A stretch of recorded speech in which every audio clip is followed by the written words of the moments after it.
Vladimir Pazner, vous sortez de votre bibliothèque l'édition originale de Tristia. C'est assez évidemment fascinant de manier ce volume, le deuxième volume publié par Mandelstam de son vivant.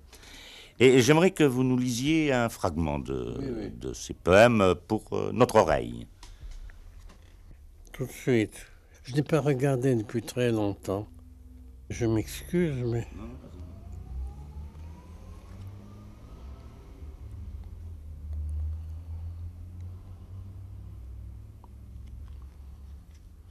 В Петербурге мы сойдемся снова, словно солнце мы похоронили в нем, и блаженное, бессмысленное слово в первый раз произнесем.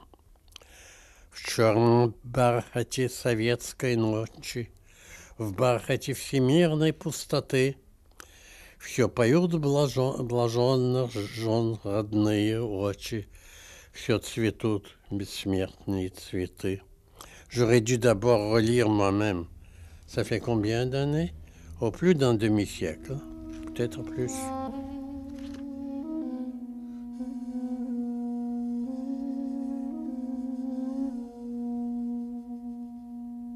Une vie, une œuvre. La voix impérieuse d'Ossip Mandelstam. Une émission d'Hubert Juin.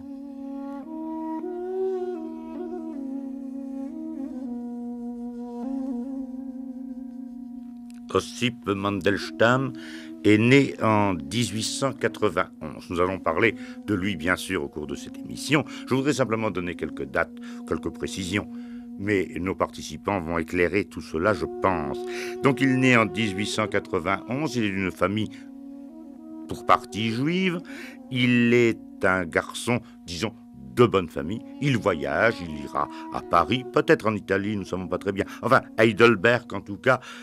Des études universitaires à Saint-Pétersbourg, et en 1913, alors qu'il appartient au groupe dit acméiste, il publie son premier recueil, La Pierre. Il voyage, mais il aime beaucoup le Sud, la Crimée notamment. C'est à Kiev, en 1919, qu'il rencontrera sa future femme, Nadedja, à laquelle nous devons 3 livres absolument extraordinaires, 3 volumes plus exactement de mémoire, Contre tout espoir, traduit en français aux éditions Gallimard, et qui raconte non seulement le climat de l'époque, mais également le martyre d'Ossip Mandelstam. Et puis, il se passe quelque chose d'extraordinaire à mes yeux, c'est que tout d'un coup, Mandelstam va être l'exilé intérieur type. On ne parle pas encore de ce phénomène, mais lui est un exilé de l'intérieur. Il se retranche dans une sorte de solitude, de silence. Il publiera bien sûr Tristia, il publiera en 1925 une prose autobiographique, Le bruit du temps. En 1927, une sorte de récit, disons, fantastique pour abréger, Le sceau égyptien. En 1928, il voit tout d'un coup dans la rue, vous savez, il y a la NEP, il y a tous ces événements de l'Union soviétique naissante, et il voit que dans la rue, on arrête 5 vieillards. Et il a un ami, Boukharine. Alors il va trouver Boukharine, il dit c'est pas possible d'arrêter ces 5 vieillards dont il n'a même pas retenu le nom. Mais enfin, ça crée un événement. Alors il est très mal vu, Mandelstam, bien sûr. On le fait travailler par l'Union des écrivains. Il va avoir une traduction, Tillenspiegel, ou plus exactement contrôler une traduction. Il y aura là une sorte de... Je ne sais pas, on a oublié un nom, on a fait sauter un nom. Les traducteurs réels ne sont pas contents, Mandelstam non plus. Bref, encore une fois, mal vu. Et là, ça commence déjà à être gênant pour lui. Nous sommes en 1930, et effectivement, Mandelstam est mis sous surveillance. En 1931, il obtiendra la possibilité de faire un voyage très long en Arménie, et ce sera évidemment son livre, traduit par André Dubouché aux éditions du Mercure de France, Le voyage en Arménie. Nous y reviendrons également. Mais cette même année, en revenant d'Arménie, il a un affrontement assez violent avec Alexis Tolstoï, qui devient une figure éminente du régime. Et surtout, en 1933, il écrit un poème sur Staline, sur l'homme du Kremlin, sur l'homme aux doigts d'asticots. Ce poème, il a le tort de le lire à des amis, soi-disant, entre guillemets. On le dénonce, et en 1934, il est condamné.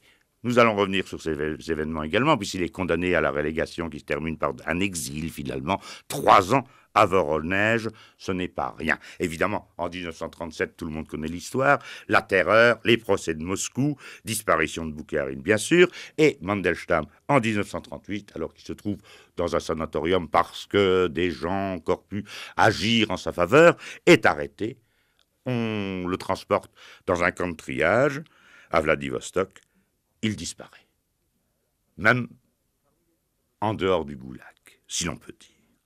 Parmi les livres de lui que l'on trouve en français, il y a Tristia et autres poèmes, traduits par François Quérel aux éditions Gallimard, La rage littéraire, qui sont des proses traduits par Lily Denis chez Gallimard également.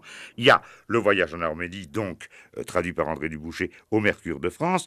Il y a Le sceau égyptien et surtout, je pense, Entretien sur Dante, traduit par Louis Martinez aux éditions L'Âge d'Homme. Je signale également un numéro double, fantastique, avec des traductions exemplaires, qui a paru sous le titre Ossip Mandelstam dans la revue Belles Lettres chez nos amis suisses. Alors, nous allons nous tourner immédiatement vers Ossip Mandelstam. Mireille Kogan, Ossip Mandelstam, qui était-ce? Il était dans une famille d'un riche marchand qui était pelletier, qui était d'origine juive.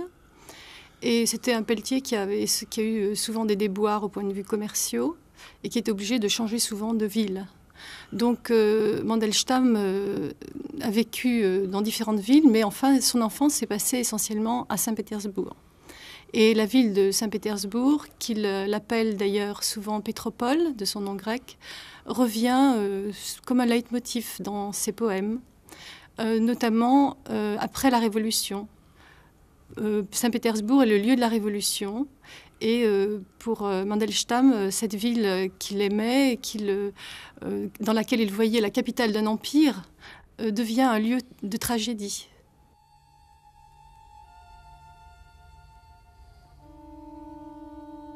C'est à Pétersbourg que nous nous retrouverons, comme si nous y avions enterré le soleil.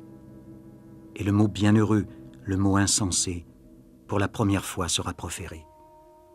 Dans le noir velours de la nuit soviétique, dans le velours du vide de l'univers, les yeux bien-aimés des femmes bienheureuses toujours chanteront, les fleurs immortelles toujours fleuriront.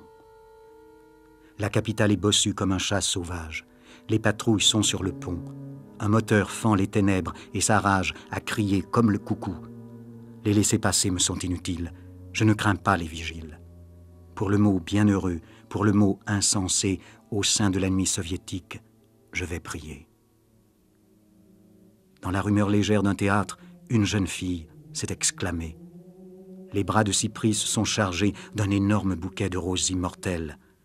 Au brasier de la rue, je réchauffe mon ennui.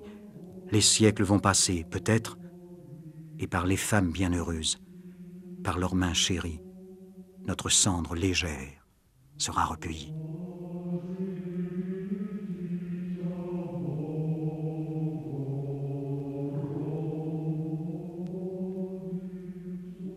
De Saint-Pétersbourg, il part après la Révolution, comme beaucoup d'écrivains, en quête de pitance. Il s'en va dans le sud, il va en Crimée, il va à Kiev, et on trouve donc des échos de ces lieux dans ses poèmes. Oui, mais il y a peut-être quelque chose de très important.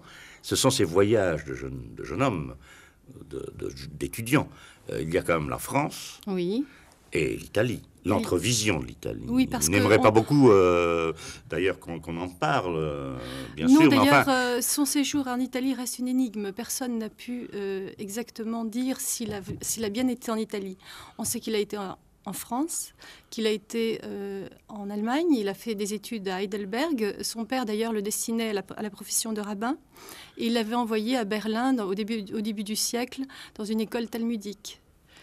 Et puis, heureusement, pour la poésie russe, la mère de Mandelstam, qui avait une culture russe, elle, et qui était une femme de l'intelligentsia, une musicienne, l'a amenée un jour à la rédaction du journal Apollon. Et là, le rédacteur en chef du journal dit qu'il a vu arriver une sorte de mégère juive traînant son fils avec elle, et demandant le conseil de ce rédacteur en chef, lui demandant si son fils était vraiment destiné à la poésie, sinon il s'occuperait de fourrure comme son père.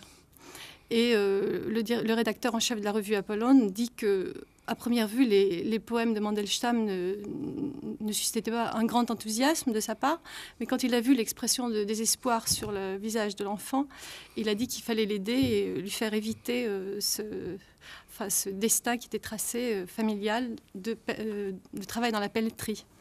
Et il a donc accepté de publier les premiers vers de Mandelstam dans la revue Apollon. Constantin Léontiev devrait crier « Ah, qu'il fait beau! Quel beau siècle nous avons !» Comme on pourrait dire « C'est un beau jour sec aujourd'hui. » Mais il n'en va pas ainsi. La langue colle au gosier, le froid brûle la gorge, et l'apostrophe du maître à l'adresse du siècle gèle comme une colonne de mercure. Si je jette un coup d'œil en arrière sur tout le 19e siècle de la culture russe, brisé, fini, unique, que personne ne peut oser ni ne doit recommencer, je veux apostropher ce siècle comme le beau fixe, et je vois en lui l'unité d'un froid sans mesure qui a soudé les décennies en un seul jour, en une seule nuit, le cœur de l'hiver, où la terrible structure étatique est comme un poêle brûlant de glace. Et dans cette période hivernale de l'histoire russe, la littérature, dans son ensemble, se présente à moi comme quelque chose de seigneurial qui me trouble. Je soulève, en tremblant, la pellicule de papier glacé au-dessus du bonnet de fourrure de l'écrivain. En cela, personne n'est coupable, et il n'y a pas à avoir honte. La bête n'a pas à avoir honte de sa fourrure. La nuit lui a donné son poil, l'hiver l'a vêtu. La littérature, c'est la bête. Le fourreur, c'est la nuit et l'hiver.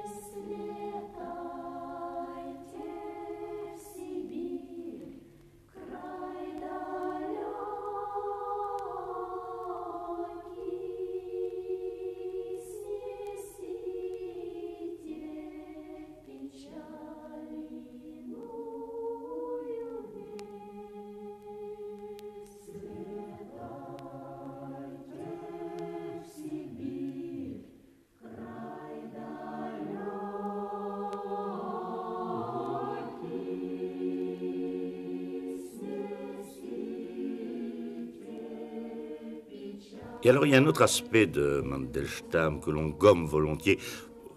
Enfin, que l'on gomme. Oui, parce qu'on a tellement, à cause de ses livres, l'habitude de voir en Mandelstam l'époux de Nadezhda Mandelstam, qu'on oublie quand même ce goût des femmes qu'il avait. Enfin, quand on pense quand même à Tsvetaeva, quand on pense à Akhmatova, etc. Et à d'autres, il y a des danseuses, il y a des chanteuses. Des actrices. Des actrices, enfin. Il y a là un homme beaucoup plus vivant qu'on ne l'imagine faussement aujourd'hui. Enfin. Oui, certains disent, certains témoignages de contemporains disent que c'était quelqu'un qui n'avait pas de passion, dont on ne connaissait aucune idylle. En fait, d'après des témoignages, dont celui de Marina Tsvetaeva, on voit que Mandelstam avait eu d'autres attaches, d'autres affections que celles qu'il portait à Nadezhda Mandelstam. Et il a eu certainement une liaison avec Marina Tsvetaeva en 1916. Ils se trouvaient ensemble en Crimée. Et il a dédié 2 ou 3 poèmes à Marina Tsvetaeva. Et il n'a pas pu les dédier ouvertement à cette poétesse parce que, comme l'a dit après Marina Tsvetaeva, sa femme était quelqu'un qui acceptait mal les infidélités. Et donc, oui, c'était clandestin. C'était clandestin, oui. Marina Tsvetaeva reconnaissait que sa femme était très jalouse. Enfin, ceci dit, il a eu effectivement deux de courtes passions qui se terminaient toujours mal, qui le faisaient beaucoup souffrir, qui ne duraient pas longtemps, donc, et notamment pour une actrice, pour une dame de la haute société de Saint-Pétersbourg aussi avant la Révolution, qui était une très belle femme, qui s'appelait Salomé Andronikova. Et donc, quelques poèmes sont l'écho de ses passions. Et il a même failli avoir un duel avec un poète imaginiste dont Есенин aurait été un témoin, justement à cause d'une actrice dont il s'était épris. Enfin, le duel n'a pas eu lieu et Есенин, qui n'aimait pas beaucoup Mandelstam, disait que Mandelstam était un froussard, un trouillard et qu'il s'était enfui au bon moment afin de ne pas combattre dans ce duel. Nuit sans sommeil. Homère. Voilures étarquées. J'ai lu jusqu'à moitié le catalogue des vaisseaux. Cette longue nichée, cette volée de grues qui sur l'Ellade, un jour, s'est déployée. Triangle migrateur visant des rives neuves, la tête de tes rois dans l'écume divine, où courent tes vaisseaux? Et si ce n'est Hélène qui vous appelle à Troie, ô guerriers achéens? Homère et l'océan, tout est mu par l'amour. Moi, qui dois-je écouter? Homère ici se tait, et voici que la mer, ténébreuse, oratoire, déferle pesamment à mon chevet.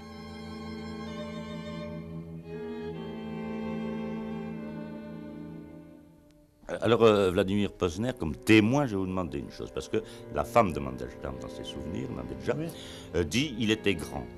Ehrenburg dit il était petit. On dit il ressemblait à un petit juif, les autres disent il ressemblait à un homme un peu hautain, les uns disent il aimait beaucoup parler, les autres disent il était très silencieux. Vous, comment l'avez-vous vu? Écoutez, je suis pas grand, mais enfin, j'ai 1m75, je crois. Et si j'ai bonne mémoire, on devait avoir à peu près la même taille. Je me souviens comme ça, on va et vient à la Maison des Arts, dans une grande salle, et nous on se promène le long vers un couloir, et on va et on revient en parlant, et on parle à niveau égal au point de vue taille, ça c'est pour la taille. Et pour lui que je connaissais un peu, je peux dire avec précision comment était-il avec moi. N'oubliez pas mon âge à l'époque, j'ai 13-14 ans. Et je trouvais qu'il n'était pas très parlant, pas très... mais pas par manque de politesse, au contraire, ni par surcroît de politesse, mais par nature. Et je me souviens, on se promenait et je lui récitais des poèmes que je venais d'écrire. Et vous savez, quand on est très jeune et quand on commence à écrire, et on est très influencé par les gens, les poètes adultes, et dont on admire ce qu'on vient de lire. Et alors, on change d'admiration, donc on change d'imitation. Et je me souviens, avec Mandelstam, je lui ai lu, et c'est ce que je lui ai lu, c'était un poème ou deux poèmes que je venais d'écrire, et à ce moment, c'était lui, celui que j'admirais. Et à ça, il a dit juste quelque chose dans ce sens-là, mais c'est très bien, mais marcher à distance des autres. Voilà.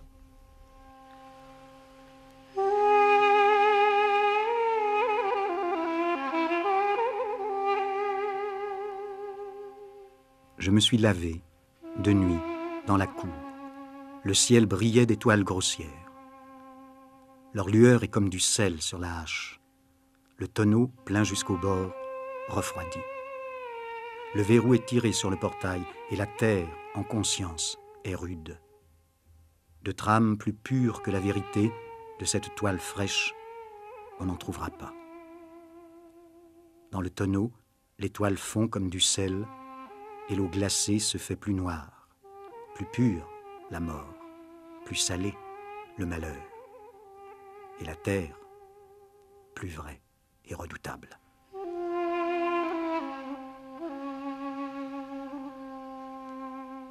Mireille Kogan, il y a une chose qui est aussi, je pense, assez frappante chez cette sorte de voyageur, bien sûr, c'est en ce qui concerne l'attitude politique.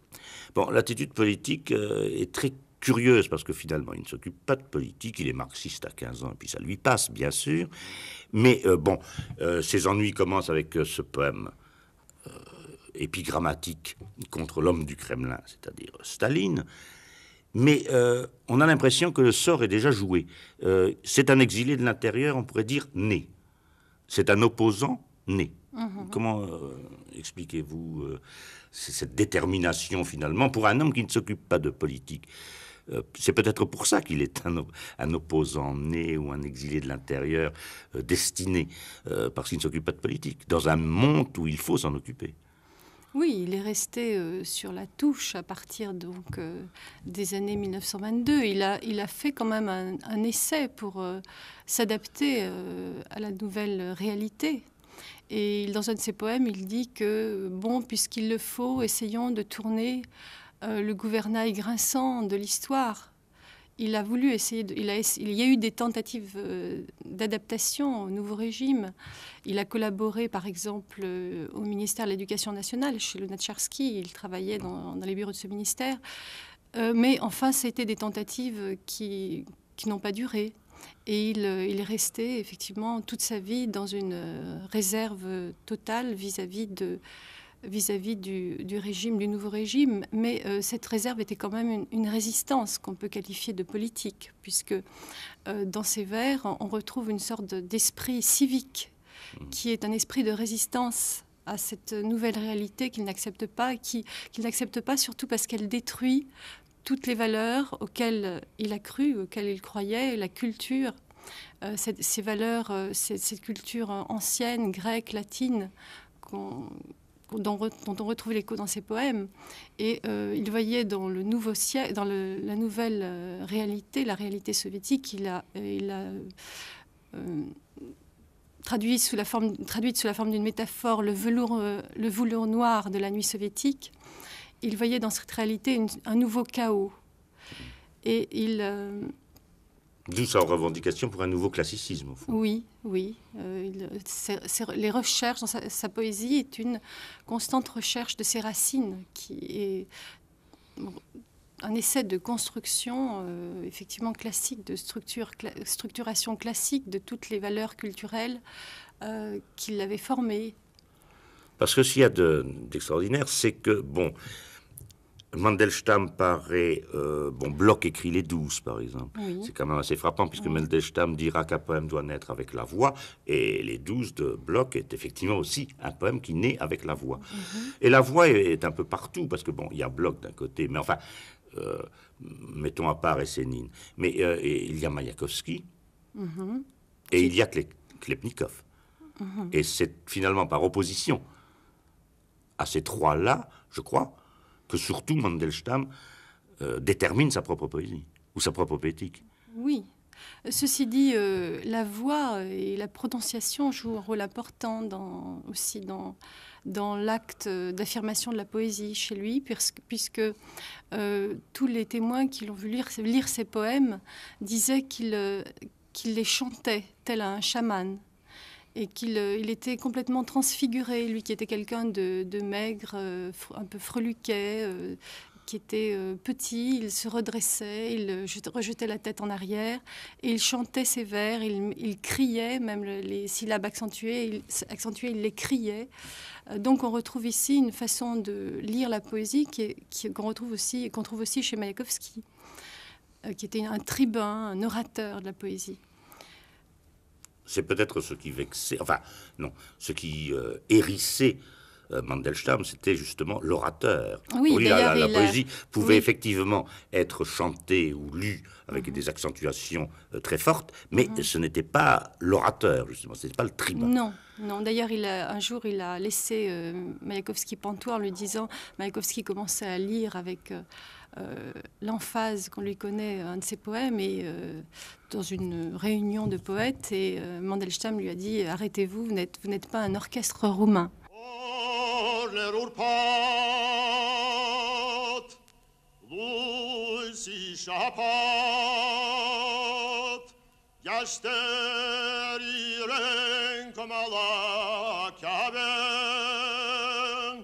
André Dubouché a traduit, et cette version a été publiée au Mercure de France, d'Ossip Mandelstam, Le voyage en Arménie. Je voudrais qu'on y revienne un peu, ou du moins qu'on s'y attarde, parce que cette sorte d'exil soleilleux pour quelqu'un dont le pays était réellement le nulle part me paraît très exemplaire. Je voudrais d'abord, André Dubouché, que vous nous lisiez quelques-unes des notes qui, à l'époque, avaient été ôtées par la censure, ce livre ayant paru en Union soviétique. La censure, quand même, avait enlevé des notes écrites par Mandelstam, et ces notes, vous les avez traduites d'ailleurs dans L'Ire des vents, la revue. Le livre n'a pas paru du vivant de Mandelstam. Une partie du texte a été publiée dans une revue de Leningrad. Ça a été la dernière publication de Mandelstam, et ça a marqué aussi le début des persécutions qu'il a vécues jusqu'à la fin, dans les dernières années de sa vie. Alors, ce sont des notes qui ont été retrouvées dans des carnets, n'est-ce pas, qui est communiqué par Madame Mandelstam aux éditeurs des œuvres complètes de Mandelstam qui ont paru voici quelques années à New York. Il y a dans le voyage en Arménie de toute façon de grands blancs, de grands intervalles, et alors le retranchement de ces notes n'est pas apparent dans le voyage en Arménie tel qu'on peut le lire, mais en se reportant aux pages correspondantes, on peut voir ce qui a pu être retranché, soit par l'éditeur de la revue qui a considéré que ces pages étaient trop dangereuses, soit par Mandelstam lui-même qui a pu juger à bon escient qu'elles n'étaient pas publiables, qu'elles ne pouvaient pas être publiées.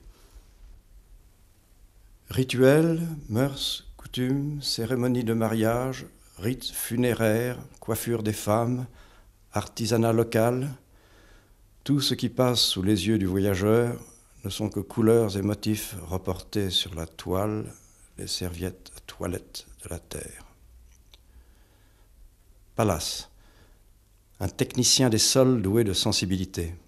Le feldspath strié et le bleu de la glaise lui vont droit au cœur. Il est fier de découvrir la lointaine origine sous-marine des montagnes blanches et jaunes de Simbirsk et s'enorgueillit de leur haut lignage géologique. Quand je lis Pallas, le souffle me manque. Il m'est impossible de me hâter. Ce sont des verstes maculés d'aquarelles que lentement je dois feuilleter. Je me retrouve assis dans une chaise de poste en compagnie d'un voyageur affable, perspicace. La chaise tente de faire demi-tour au milieu des terres labourées. Une image de l'énormité de la Russie, Pallas l'obtient à partir de magnitudes infinitésimales. Ce ne sont pas des chevaux gogoliens qui sont attelés à sa chaise de poste, des hannetons plutôt. Des fourmis d'une espèce particulière leur ont 2 à 2 voituré d'une route à une autre, d'ornière de char à ornière, de la campagne tchouvache à une distillerie, de la distillerie à un ruisseau de soufre, du ruisseau sulfureux à une rivière de lait et de miel où prolifère la loutre. Pallas ne s'attache qu'à la reconduction de l'immédiat. Il relie proximité à proximité de l'entrelac de ses lettrines. Il élargit ses horizons à l'aide de crochets et de gonds infimes. Il se déplace de localité en localité avec aisance et sans attirer l'attention derrière son attelage de fourmis. L'ouvrage rayonnant, volumineux de Pallas est tiré sur un papier de Chine dont la sécheresse surprend. Pages aérées, granuleuses. La lecture de ce naturaliste a un effet tonique sur la disposition du lecteur. Elle rectifie le regard et communique à l'âme quelque chose de la sérénité minérale du quartz.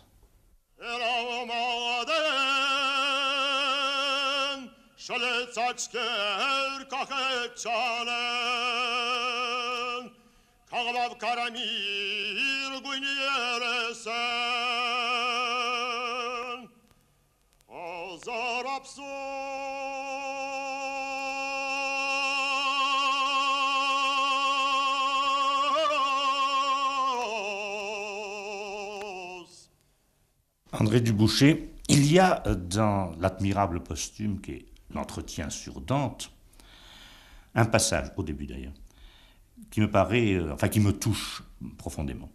C'est lorsque Mandelstam se demande combien, dit-il, de paires de sandales, combien de semelles Dante a-t-il usé pour, dans son exil, écrire son poème.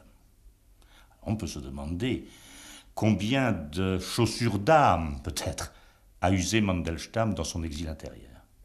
Et ce n'est pas pour rien, j'ajoute encore ceci, ce n'est pas pour rien que le premier grand traducteur, complice de Mandelstam, il l'a fait en allemand bien sûr, mais enfin c'est Paul Celan. Oui, c'est d'ailleurs par Paul Celan que j'ai en effet entendu parler, et depuis très souvent, de Mandelstam. Oui, cette phrase que vous citez dans l'entretien sur Dante est tout à fait magnifique. Cette question quant aux paires de sandales ou aux paires de chaussures marque bien que chez Mandelstam, comme je crois dans toute poésie lorsqu'elle est fondée et qu'elle n'est pas fiction, la démarche poétique n'est que marche, c'est-à-dire qu'elle engage l'être, la personne entière, de la tête aux pieds et des pieds à la tête.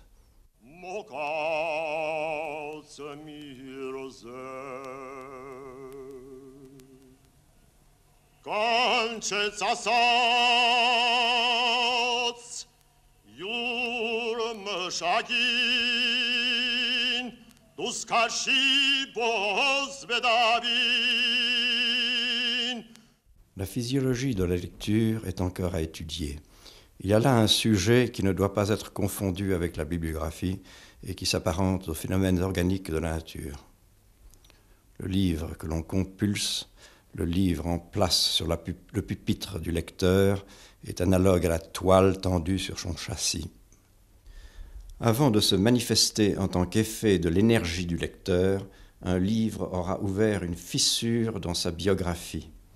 Avant d'être une trouvaille, il est déjà le révélateur d'une extraction, un morceau de feldspath strié.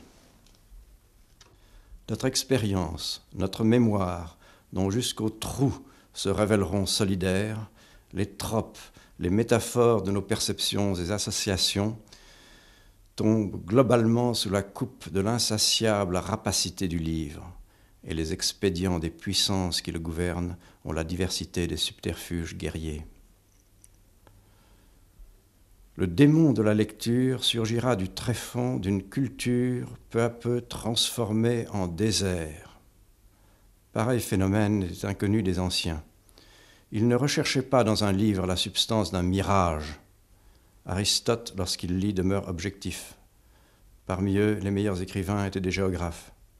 Qui n'avait pas la hardiesse d'entreprendre un voyage ne se serait jamais hasardé à écrire. De nos jours, la littérature aura suscité de la part de ses lecteurs une exigence à laquelle peu d'écrivains sont aptes à satisfaire. Ne rien décrire qui, de façon ou autre, ne rende compte des mouvements secrets de l'âme. C'est ainsi que de la construction de l'auteur, il y a interférence avec ce que soi-même on a pu éprouver.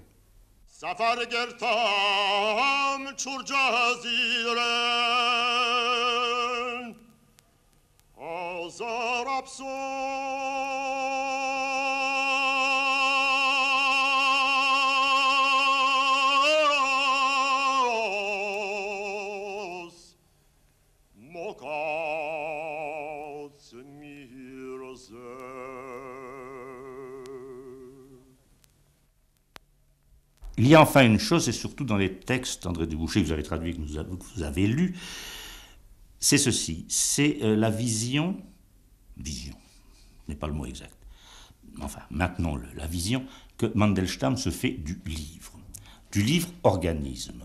Dans Le bruit du temps, par exemple, lorsqu'il parle de la bibliothèque de ses parents, il montre, il dit tout en bas, il y a les livres talmudiques couverts de poussière, et puis vient la culture, c'est la culture de la mer, Goethe et Schiller, et puis les classiques russes, le fameux Pouchkine, dont la reliure a assimilé le souif, la poussière. Bien. Le livre vit. Le livre, ce n'est pas un contenu, c'est une forme contenue. C'est un organisme. Et lui-même, à propos de cette marche de Dante, dit très bien que le poème de Dante est une marche. On ne peut pas l'aborder autrement. Les images, tout ça, ça n'a pas de signification, ça n'a pas de sens en soi. C'est la marche du poème qui s'impose et qui fonde le poème. Et c'est peut-être là le secret de la poétique de Mandelstam. C'est peut-être ça, sa volonté. Et ce qui est très frappant, lorsqu'il dit la bibliothèque familiale est composée uniquement de classiques, parce que c'est ce qui fait que ces livres sont des classiques, c'est qu'ils sont dans cette bibliothèque, dans cette approche physique. Et en même temps, ce qui va dire de l'acméisme, ou de la révolution en littérature, c'est le classique. Oui. Je reviens à cette idée de marche et d'aspect organique du livre. Mandelstam ne sépare pas la lecture du rapport immédiat que l'on peut avoir avec cet objet livre, qui est comparé d'ailleurs dans le passage que j'ai lu à une pierre, de la matière granuleuse du papier, qui engage immédiatement à son tour la matière même du lecteur, n'est-ce pas? Ce n'est pas une situation d'un rapport idéal décorporé, n'est-ce pas? Cela engage la totalité de la personne dans l'immédiat. Et aussi le voyage en Arménie, c'est pour ça ce voyage en Arménie n'est pas uniquement une relation de voyage telle qu'on pourrait la trouver dans une bibliothèque idéale de voyageurs. Le voyage, c'est bel et bien effectué dans un temps auquel il est fait allusion, mais le voyage se poursuit de mot en mot, de paragraphe en paragraphe, et dans les intervalles, ces intervalles auxquels Mandelstam tient, n'est-ce pas? Il le note très ponctuellement dans les passages que j'ai lus, ces intervalles qui sont des intervalles de respiration de paragraphe en paragraphe.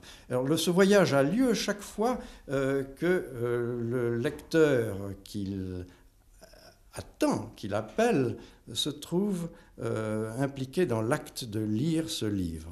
Cet acte est fondé aussi sur une prise en charge d'une réalité physique de la langue telle qu'elle se matérialise lorsqu'on se donne la peine, par exemple, de lire à haute voix ou d'imaginer qu'on lit à haute voix, n'est-ce pas? Je pense que c'est cela aussi, cet aspect de sa poétique qui le rend tout à fait réfractaire aux politiques, n'est-ce pas? Oui, parce qu'il y a un aspect, je dirais, presque géologique, parce qu'il est quand même très frappant que pour la France, c'est Villon. Pour l'Italie, bon, c'est Dante, bien entendu, mais pour la Russie, par exemple, c'est aussi Avvakum. Bien sûr, c'est d'ailleurs le vieux russe. Et il le dit, vous l'avez lu d'ailleurs, c'est le vieil arménien qui va le toucher en Arménie. Son harara, si vous voulez comme ça, c'est quand même les couches les plus profondes de fondation de la langue et que l'on approche, comme on approche des strates géologiques dans une montagne. Exactement. Je dirais pour la France, on pourrait dire aussi Mallarmé, n'est-ce pas? Quant au rapport avec cette dimension totalement concrète de la langue qui engage celui qui l'écrit et qui la prononce, n'est-ce pas? Au fond, Mallarmé est le poète le plus concret de la langue française. Ce n'est pas un poète abstrait comme on le pense généralement.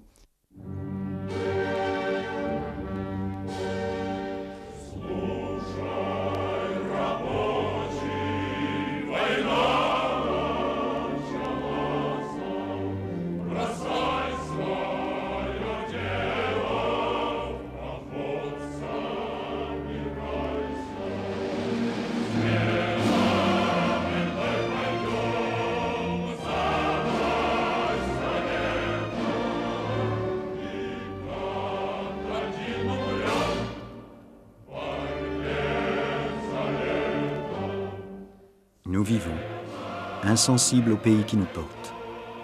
À 10 pas, nos voix ne sont plus assez fortes.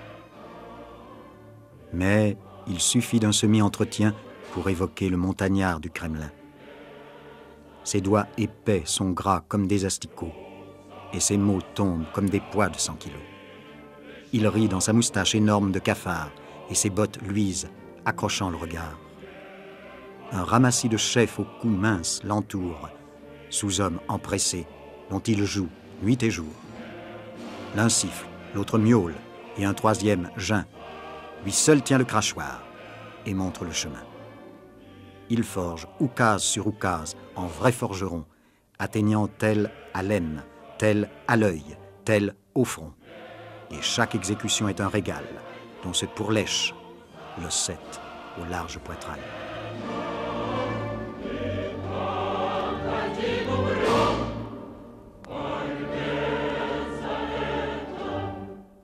Alors revenons, Mireille Kogan, à la vie de Mandelstam. Donc les ennuis commencent, il est emmené à la Loubianka. Oui.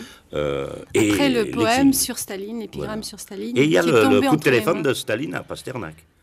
Oui, alors d'abord on peut dire que c'est grâce à Boukharine Oui. que Mandelstam a échappé à l'exil. Il avait été condamné à 3 ans de déportation et qu'il a été exilé simplement dans l'Oural, à Tcherdigne, où il n'est resté que peu de temps.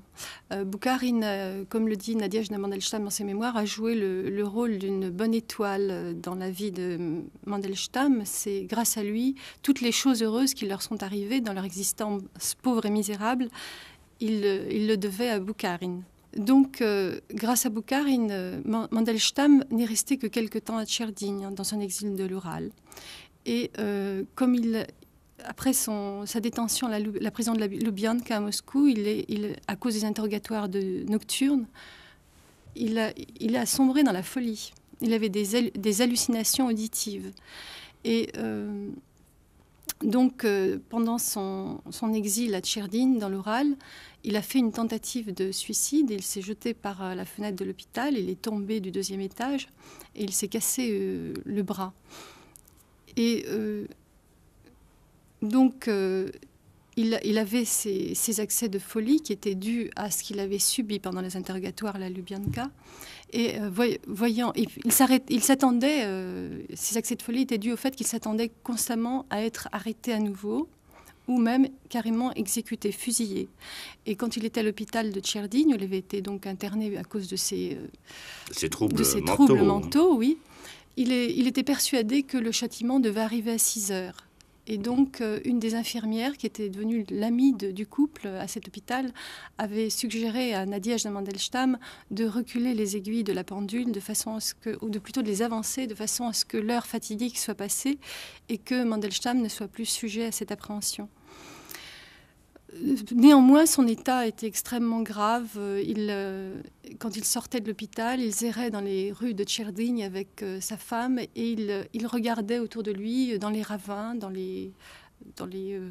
sur les bords de la route, pour voir s'il ne découvrirait pas le cadavre d'Anna Akhmatova. Il était persuadé qu'elle aussi avait été fusillée et qu'on avait déposé son cadavre justement pour lui rappeler à lui qu'il avait été le responsable de son exécution. Ah oui. Parce que justement, ces troubles mentaux sont dus au fait qu'au cours des interrogatoires, le juge d'instruction lui avait dit qu'à cause de ce poème sur Staline, cet épigramme sur Staline, il allait emmener derrière lui dans le châtiment tous ses amis, et notamment Anna Akhmatova, qui était une acméiste aussi, son amie de toujours. Donc, voyant la situation tragique de son mari, Nadejda Mandelstam a envoyé un télégramme au comité central. Et c'est la suite de ce télégramme est tombé entre les mains de Staline, qui a su dans quel état se trouvait Mandelstam. Et c'est la suite de ce télégramme qu'il aurait téléphoné à Pasternak pour lui demander quel était son avis sur le poète Mandelstam et si c'était vraiment un si grand poète que cela qu'il fallait le sortir de son exil. Bon, alors on ne sait pas exactement quel a été le contenu de cet entretien téléphonique entre Pasternak et Staline. Certains ont dit que Pasternak a défendu, bien entendu, Mandelstam. Pasternak a une conduite courageuse. mais qu'à la question de Staline lui demandant s'il considérait que Mandelstam était un aussi grand poète que lui, il aurait dit à Staline, répondu on ne demande pas à une jolie femme, camarade Staline, on ne demande pas à une jolie femme ce qu'elle pense d'une autre jolie femme. Donc ça aurait été le seul point noir de cet entretien. Mais à la suite de cette conversation téléphonique, donc, Staline aurait commué l'exil de Tcherdine, dans l'Oural, en un exil volontaire dans le lieu que le poète choisirait. Et ça, c'est le choix de Voronej. Et c'est le choix de Voronej. C'est comme ça que quelques mois après, alors qu'il devait être déporté au moins pour 3 ans ou 5 ans, je ne me souviens pas, Mandelstam et sa femme se sont retrouvés en fait à Voronej. Et de là, ils reviennent finalement à Moscou. Oui, en 1937. Ils sont restés 3 ans, puisque c'était la peine était de 3 ans. Ils sont venus à Moscou en 1937, mais sans droit de résider dans la ville. Ils ont vécu vraiment une existence de persécutés, ce dont ils avaient l'habitude. Nadezhda Mandelstam en parle assez dans ses mémoires. Mais ça a été particulièrement dur. Tout le monde les évitait. Et là, on le trouve à le caser dans un sanatorium. Oui. Et là, il est arrêté. Là, il est arrêté, encore une fois, au mois de mai. Et il dit, je crois, quelque part, à moins que ce soit Nadezhda qui dit que le mois de mai était un mois qui était marqué par les arrestations. Ils s'attendaient toujours au mois de mai à ce qu'il y ait une arrestation. Donc, effectivement, il a été arrêté, encore une fois, 4 ans après sa première arrestation, puisque sa première arrestation date de 1934. Et en 1938, il a été de nouveau arrêté. Et là, c'est la fin. Oui, il a été condamné donc, à la déportation. Il est parti en train à Vladivostok. Et là, camp de triage disparaît. Oui, il disparaît.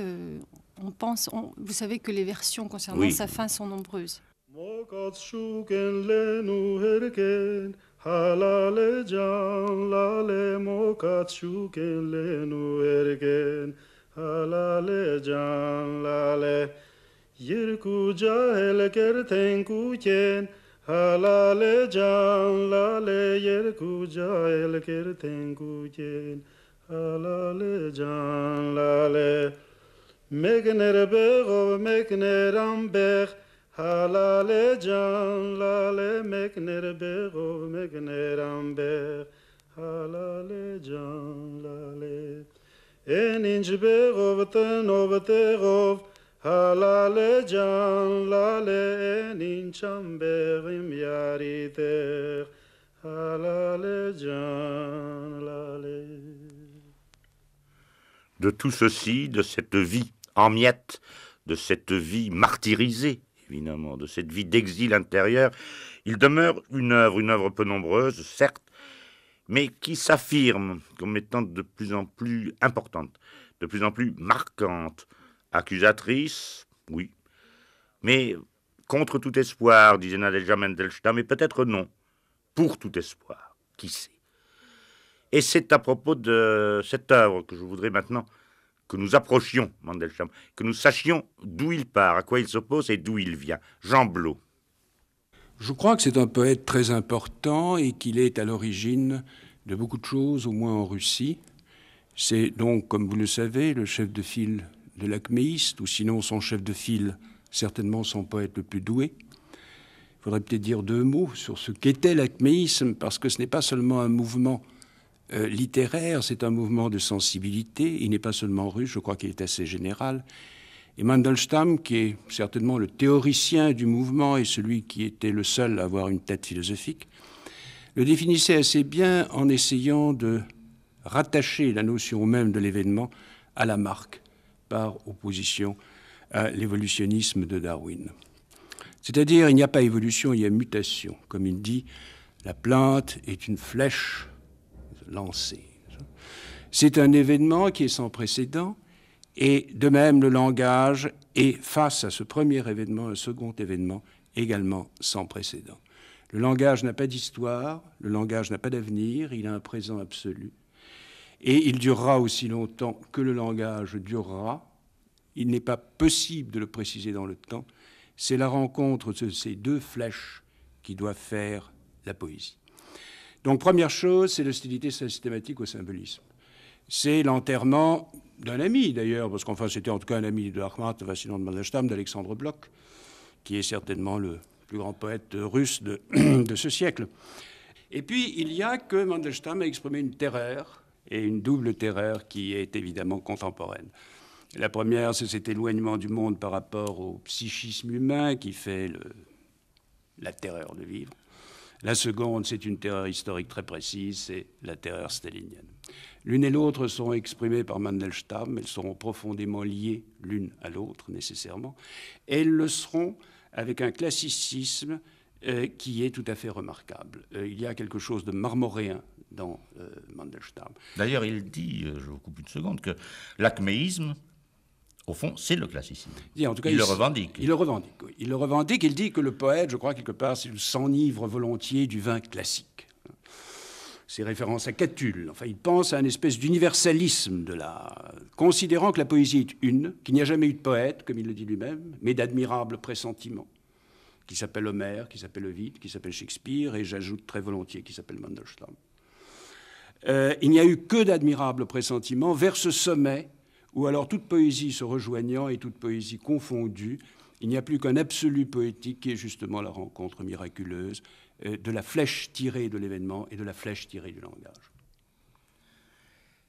Nous lisons aujourd'hui donc Osip Mandelstam, et je souhaite qu'on le lise de plus en plus pour ma part. Mais Annie Appelboim, vous êtes professeur de russe, vous travaillez dans le domaine russe et soviétique, vous avez été en Union soviétique. L'homo soviéticus, comme on dit parfois, réagit-il devant Mandelstam, ou a-t-il l'occasion de réagir devant Mandelstam, devant l'œuvre? L'homo soviéticus est tout de même varié. Alors je pense à ceux pour qui Mandelstam est vraiment un frère très vivant. Et je me rappelle même, il y a, je crois, plus d'une dizaine d'années, avoir été à Voronej. J'y étais poussée pour des raisons essentiellement littéraires, je dois dire. Et j'ai rencontré une présence très, très inscrite là, de Mandelstam chez des gens qui ne l'avaient jamais connu personnellement. On sait que Mandelstam a malheureusement séjourné à Voronej. Enfin, ce n'était pas un séjour choisi, puisqu'il y a été relégué avec obligation d'y séjourner plusieurs années. Et j'étais allée là-bas d'ailleurs parce que ce lieu, qui n'est rien, Voronej est une petite ville de province du sud-est extrêmement ennuyeuse, où tout le monde espère ne jamais aller.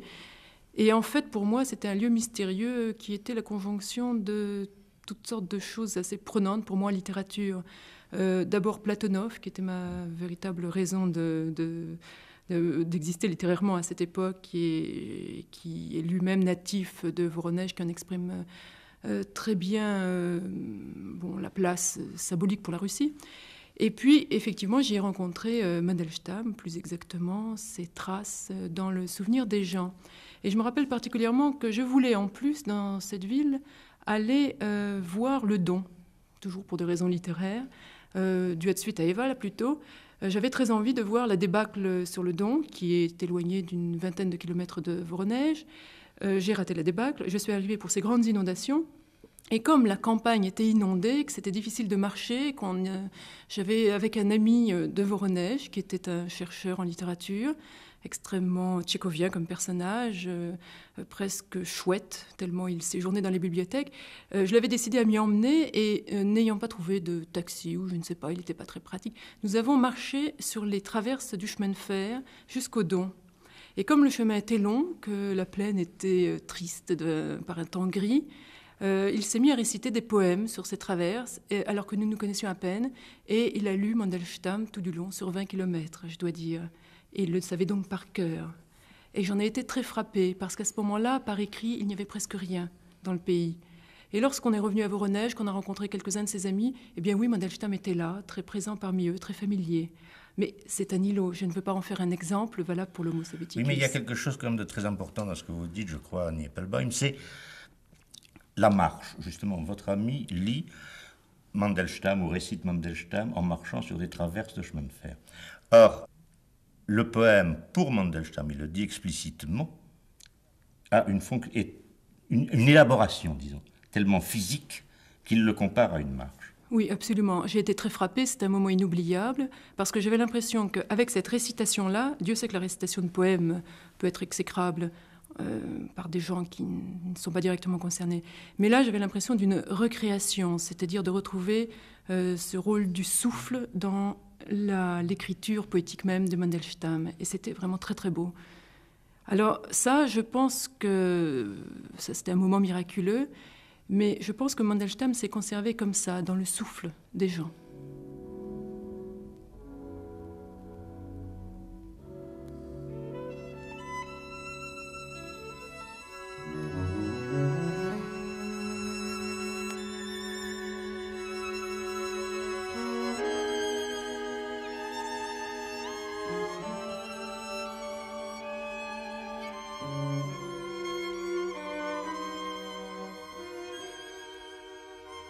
Oh, cette lente, cette suffocante étendue. J'en ai eu ma part à satiété. L'horizon en reprenant souffle, baie. Ah, un bandeau sur mes 2 yeux. Je supporterais mieux le feuillage des sables sur les rives ébréchées de la Kama. Je m'accrocherais à son bras timide, à ses ronds, à ses marges, à ses trous. Comme on s'entendrait bien. Pour un siècle, un instant, et jaloux de ces rapides limoneux, j'écouterais, sous l'écorce des bois flottés, grandir leur cercle de fibres.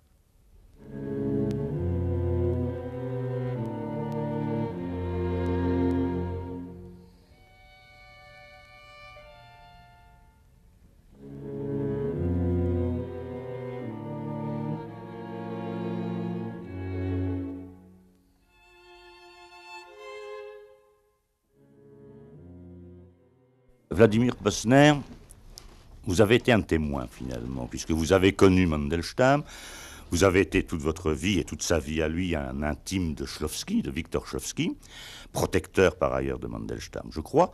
Vous avez fait partie des frères Sérapion, donc toutes ces histoires de l'acméisme, du symbolisme et surtout, disons, du nouvel essor soviétique, vous les avez vécus finalement, puisque vous arrivez à Paris en 1921. Je ne l'ai pas connu intimement, je l'ai connu un peu. Je respectais beaucoup surtout sa poésie, comme j'étais poète moi-même, à partir de mes... Oh, comme tout le monde, à partir de 5 ans, oui. Et il vivait à un moment donné dans la Maison des Arts. La Maison des Arts, si ça vous intéresse, c'était une ancienne maison particulière d'un très important commerçant de la perspective Nevsky. Et comme il était parti après la Révolution, et avec l'aide de Gorky, comme beaucoup de choses se faisaient avec son aide, on avait installé la Maison des Arts, ce qu'on appelait la Maison des Arts, où devait d'une part se réunissaient ceux qui voudraient être des futurs écrivains, poètes et d'autres professions du même genre. Également, au moins une fois par semaine, il y avait dans la grande salle de danse, je ne sais pas ce qui était avant, où on dansait, se réunissait un énorme public pour entendre un prosateur ou un poète pour la première fois pour la plupart des auditeurs qui connaissaient leur nom, les entendre réciter ou lire ce qu'ils avaient écrit. Et là, on a pu entendre aussi bien Alexandre Bloch que Mandelstam. Je ne crois qu'il n'a pas lu là-bas, mais Gorky, on a pu entendre, etc. Et puis on avait d'autres problèmes, enfin, parce que cette école qui était formée, et où les professeurs étaient aussi bien Shklovsky et d'autres encore qu'on ne connaissait peut-être pas, qu'on ne connaît pas ici en France.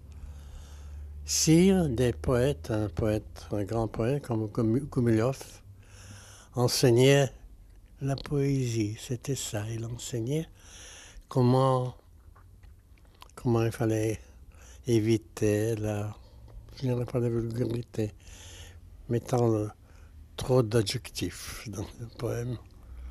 etc. Et il vit donc là, Mandelstam, enfin avant ses malheurs. Il a donc publié un livre, à ce moment-là, La Pierre, je crois. C'est à ce moment-là que vous le connaissez. Oui, oui. Et il a écrit en général très peu dans sa vie. Et si j'ai bonne mémoire, ça il faudrait le vérifier, il a écrit et publié deux recueils de poèmes, déjà assez différents l'un de l'autre, mais on ne va pas faire et qui ne ressemblaient à rien d'autre et à personne d'autre. Il faisait partie, sur papier du moins, d'une école. Par exemple, Akhmatova en faisait partie. Et quelques autres, ils étaient 3 ou 4 et qui étaient tous très différents. D'abord, déjà, il n'y avait pas de papier. Il n'y avait pas d'encre. Et pour l'impression et même pour l'écriture, nous avions... il y avait à côté une banque qui avait été nationalisée, qui n'existait plus. Et on pouvait s'y pénétrer. Il y avait par des escaliers un peu secrets. Nous y allions, pas pour voler de l'argent, mais pour réquisitionner du papier. Et sur le papier qui avait servi à la comptabilité bancaire, eh bien, nous écrivions les uns la prose, les autres la poésie. Et vous savez, les autres, les grandes feuilles bancaires avec un trait rouge à gauche, pour nous, c'était la marche, etc. Et puis, dans la Maison des Arts aussi, on avait un tout petit peu de nourriture. Je crois qu'on touchait quelque chose comme 100 grammes de pain quand on y allait. C'était beaucoup. Vous savez, 100 grammes de pain, c'était beaucoup de nourriture à l'époque.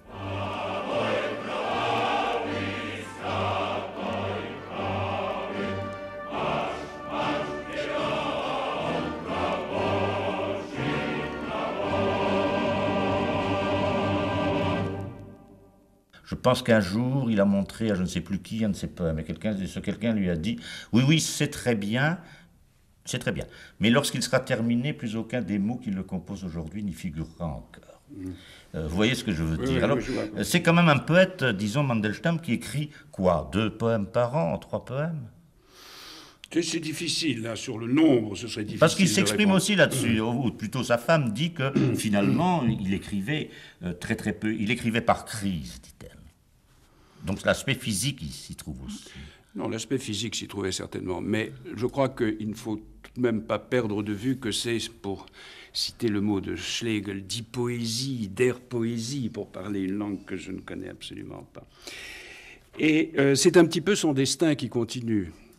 J'ai été assez surpris de ce que vous avez dit, parce que pour moi, le cas de Mandelstam était au contraire particulièrement bien réglé. Je fréquente professionnellement pas mal les congrès de poètes et les congrès d'écrivains, et j'ai été frappé de voir, à Cambridge en particulier, à Struga également, dans d'autres congrès encore, à quel point Mandelstam faisait partie des termes de référence absolus, et beaucoup plus que quelque autre poète russe que ce soit de ce siècle, et même, à vrai dire, du siècle précédent.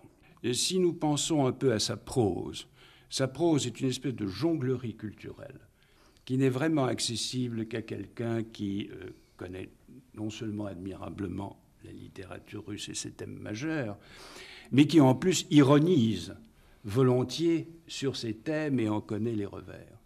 Donc, je ne pense pas qu'on puisse en faire un poète populaire. Je ne crois pas du tout que ce fût ni son désir, ni son destin à aucun moment.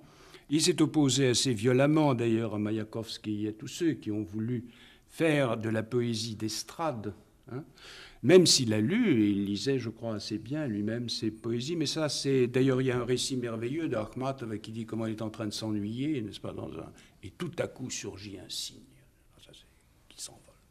C'était Mandelstam, c'était la première fois qu'elle le voyait. Ça, c'est 1910 ou 1911.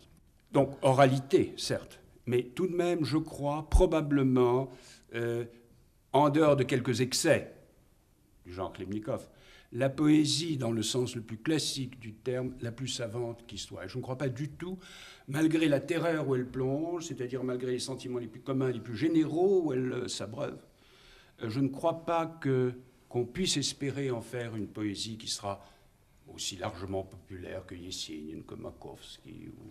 Non, certes, bien sûr.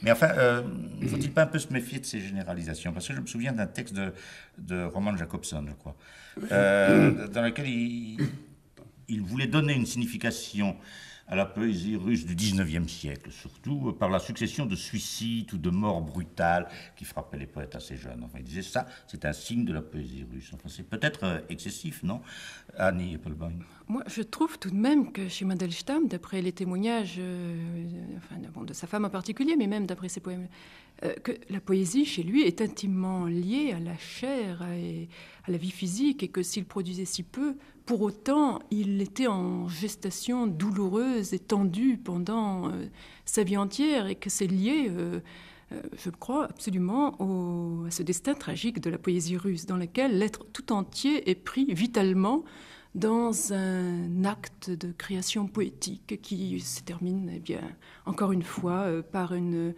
mort épouvantable, et qui n'est pas individuelle, qui est celle d'un destin.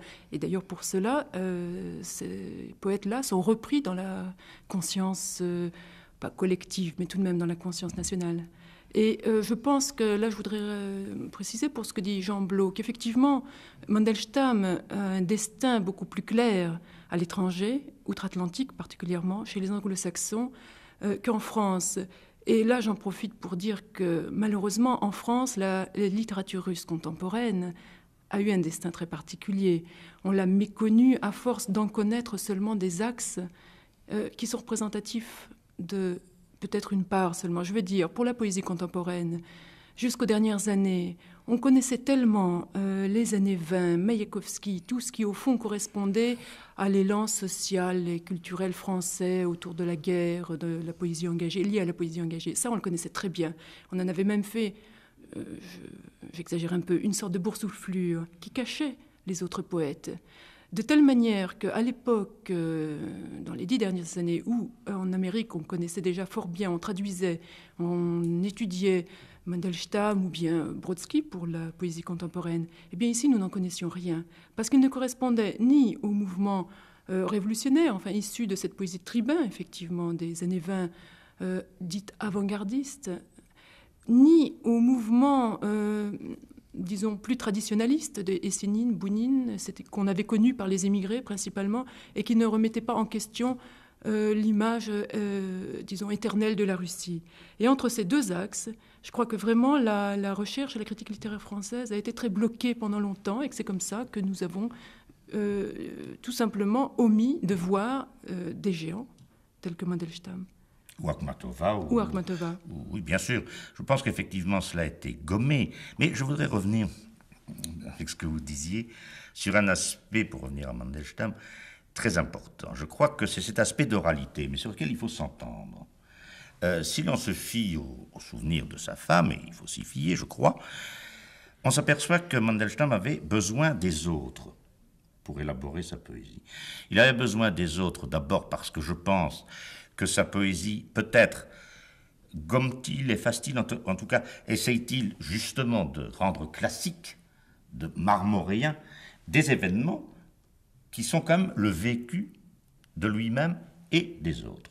Je pense que c'est perceptible dans les traductions, les meilleures qui sont établies aujourd'hui. D'une part, il y a ce lien avec donc, les autres, pour, si vous voulez, l'origine de sa poésie. D'autre part, il a le besoin de parler sa poésie. Ça, sa femme le dit très bien, il avait besoin perpétuellement de parler. Et d'ailleurs, les malheurs qui lui arrivent avec son fameux poème... Vous connaissez un poète qui n'a pas besoin de le parler?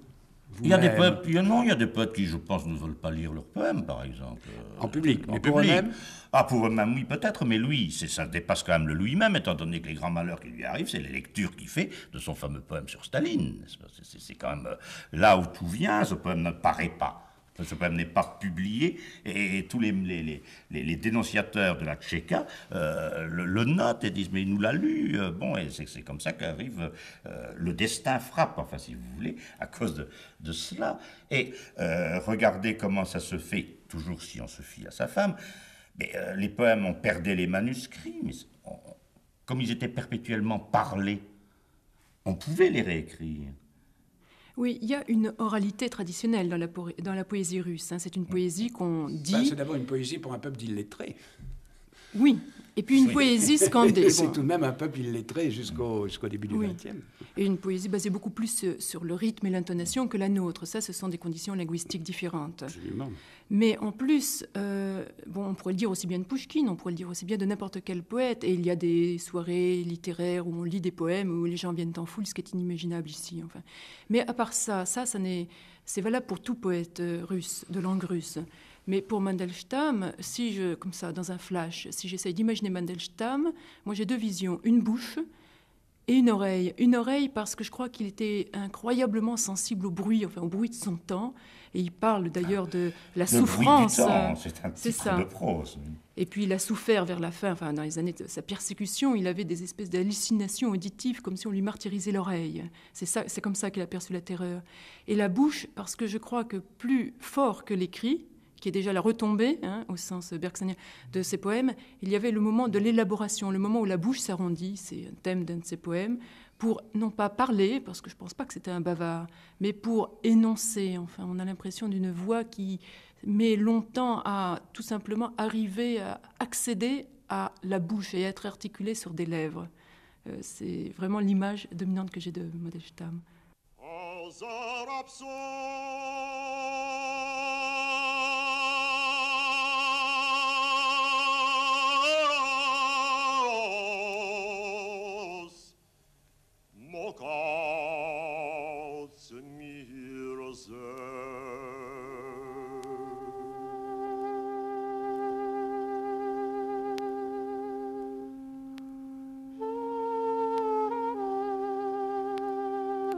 Mon fauve, mon siècle, qui osera regarder dans tes prunelles?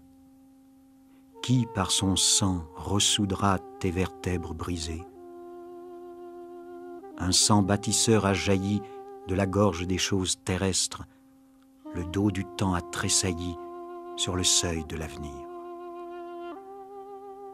Aussi longtemps que sa vie dure, la créature porte sa colonne vertébrale et une vague invisible se joue le long de l'épine dorsale. Siècle, nouveau-né de la terre, tendre cartilage de nourrisson, comme l'agneau du sacrifice, on t'apporte les tempes battantes de la vie.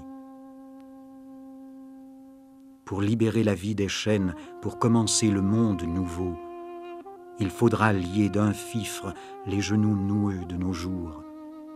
Ce siècle berce la vague en lui contant la peine des hommes. Dans l'herbe le serpent siffle la mesure du siècle doré. Les bourgeons vont gonfler encore. À l'assaut, la verdure va monter. Mes terrains sont brisés, mon beau siècle, mon pauvre siècle. Comme une bête qui fut agile autrefois, un sourire insensé sur le mufle, cruel, faible. Tu regardes derrière toi les traces laissées par tes propres pas.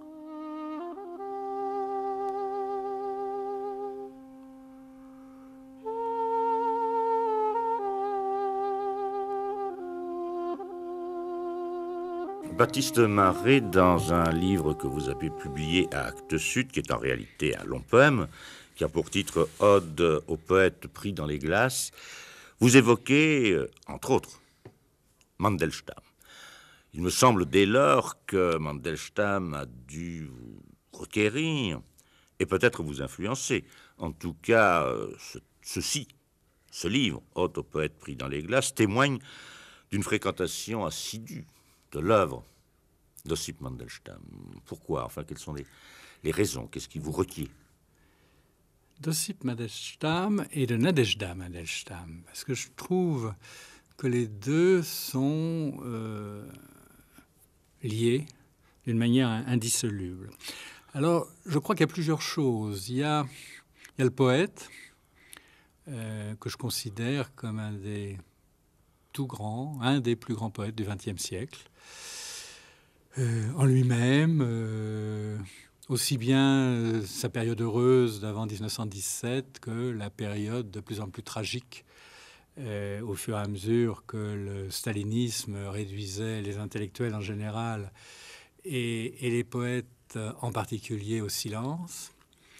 Et ce qu'on pourrait considérer comme le parcours christique de Mandelstam, c'est-à-dire cet homme seul, pourchassé de toutes parts, qui avait vaguement un appui du côté de Boukharine, tant que Boukharine lui-même n'est pas tombé en disgrâce au moment des purges, qu'on n'a pas osé tuer tout de suite, puisque sur l'intervention de Pasternak, Staline avait commué une peine de travaux forcés en exil, et qui, d'exil en exil, de retraite en retraite, de porte qui se ferme en porte qui se ferme, a fini par être arrêté en 1938 et à mourir d'épuisement.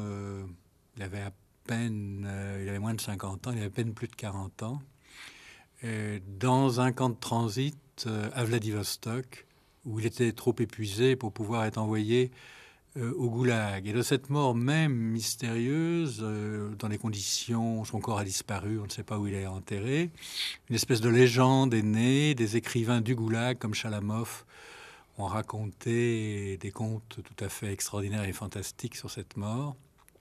Sa femme même, qui a échappé à la rafle et qui a vécu jusqu'après le stalinisme, raconte aussi des histoires fabuleuses sur des voleurs qui étaient les gens qui, comme dans les camps de concentration nazis, tenaient les détenus et qui demandaient aux écrivains, contre un peu plus de soupe ou de pain, de leur raconter des histoires. Il est possible que Mandelstam, dans la cagna des voleurs, ait comme ça récité des poèmes avant de mourir d'épuisement. Et ce que je trouve, en dehors de la qualité propre, littéraire, extraordinaire dans Mandelstam, c'est que par l'amour de sa femme, qui a été un amour dangereux, des Russes au-dessus de tout soupçon, disent que si Mandelstam a été comme ça pourchassé et traqué, il y a une part du comportement de sa femme et des rapports difficiles qu'elle entretenait avec les gens, sa jalousie maladive, son agressivité. Si je dis ça, cet aspect un petit peu noir, c'est aussi pour mieux exalter un courage et une fidélité exemplaires qui font que la plus belle partie de l'œuvre de Mandelstam n'a pas été publiée de son vivant naturellement et a été protégée par un effort de mémoire extraordinaire, puisque sa femme, tous les soirs, se répétait ses poèmes, puisque la moindre trace écrite pouvait être le signal d'une arrestation imminente. Elle raconte cette chose extraordinaire sur les fouilles de la Tchéka, quand on l'a arrêté, parce qu'on l'a arrêté plusieurs fois, Mandelstam, qu'ils avaient remarqué qu'il cherchait dans la bibliothèque, etc., mais qu'il ne fouillait pas dans les coussins. Et donc, on cousait, on ouvrait les coussins, on mettait les poèmes dedans et on recousait. Et elle ajoute, ce que je trouve sublime, que quand il y avait des variantes, il ne pouvait pas, malheureusement, découdre les coussins pour ajouter les variantes. Et donc, il y avait des variantes qui se perdaient. Et ce que je veux dire là, qui va au-delà de l'anecdote, c'est que dans ce siècle voué aux médias, comme on dit, à la télévision par satellite, où on compte des points d'écoute par 500 000 personnes, qu'une émission qui a moins de 5 millions ou 10 millions d'auditeurs, on trouve que c'est un échec, qu'il a suffi d'une femme pour se rappeler ces paroles, qui étaient écrites nulle part, et que 30 ans après, ces paroles nous parviennent. Je trouve que c'est plus qu'une parabole, je veux dire, que ça montre que la poésie essentielle, dans notre époque, ça n'a pas toujours été vrai tout le temps, mais ça l'est au moins depuis, disons, la mort d'Hölderlin et de Nerval, est quand même un art de catacombe. Je dirais, est un art qui chemine en dessous, qui chemine en dehors des voies officielles, et que l'exemple de Mandelstam est absolument exemplaire. Et quand sa femme dit c'est à la mort du poète qui éclaire toute l'œuvre du poète, c'est vrai de beaucoup, mais ça l'est particulièrement de lui. Et si j'insiste pour associer les deux, c'est qu'il me semble que les 3 tomes de mémoire qu'elle a fini par pouvoir écrire après la fin du stalinisme et faire éditer en russe, mais aux États-Unis, je ne crois pas que ce soit toujours publié en URSS, sont non seulement un témoignage sur les souffrances qu'ils ont endurées, mais est un espèce de journal de la création poétique tout à fait remarquable et tout à fait instructif pour n'importe quel homme ou femme qui cherche à écrire en général, et peut-être plus particulièrement cherche à écrire des poèmes, mais que le cheminement intérieur, la manière dont les événements extérieurs sont traduits ou ont été traduits par Mandelstam en poésie, on en a une trace tout à fait vivante, intelligente, peut-être partiale par moments, mais tout à fait remarquable dans ces 3 tomes de mémoire qui s'appellent Contre tout espoir, de Nadejda Mandelstam, et qui, par ses sacrifices, par sa mémoire, par sa fidélité, est arrivé à ce qu'était le rêve de toute sa vie, c'est de voir Mandelstam publié.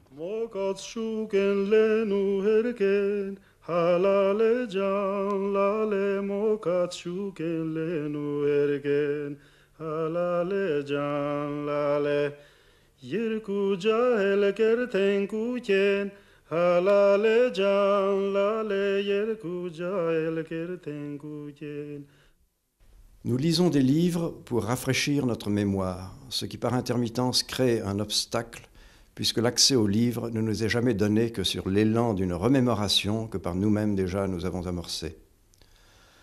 Lorsque nous nous trouvons totalement engagés dans l'activité de la lecture, ce sont nos propres attributs génériques que nous découvrons à même d'évaluer.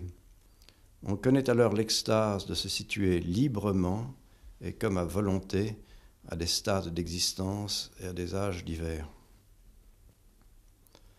Dans le vestibule obscur du musée zoologique de la rue Nikitskaya, une mâchoire de baleine à l'abandon dans une armoire vitrée fait penser à une charrue gigantesque. Lorsque je viens là pour rendre visite à mes amis naturalistes, j'admire l'extraordinaire objet. Mais si Lamarck, Buffon et Linné ont illuminé mon âge mûr, je sais gré à la baleine de la rue Nikitskaya d'avoir réveillé en moi un émerveillement enfantin devant la science. La description idéale tiendrait en une seule phrase englobant la totalité de la réalité exprimable. Mais jamais parole de prosateur ne parvient à prendre forme ou figure, quelle que soit la façon dont elle se laissera ajuster. Mekner bego mekner amber halale jan lale mekner bego mekner amber halale jan lale eninj bego vtenov halale jan lale eninj amber im yariter halale jan.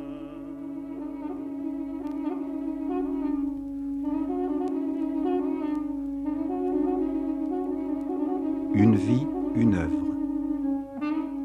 La voix impérieuse d'Ossip Mandelstam. Une émission d'Hubert Juin. Avec la participation de Mireille Kogan, Annie Epelboin, André Duboucher, Jean Blot, Baptiste Marais et Vladimir Posner. Texte lu par André Duboucher et Jean Bollery. Mixage, Frédéric Deroux. Réalisation, Jacques Taroni.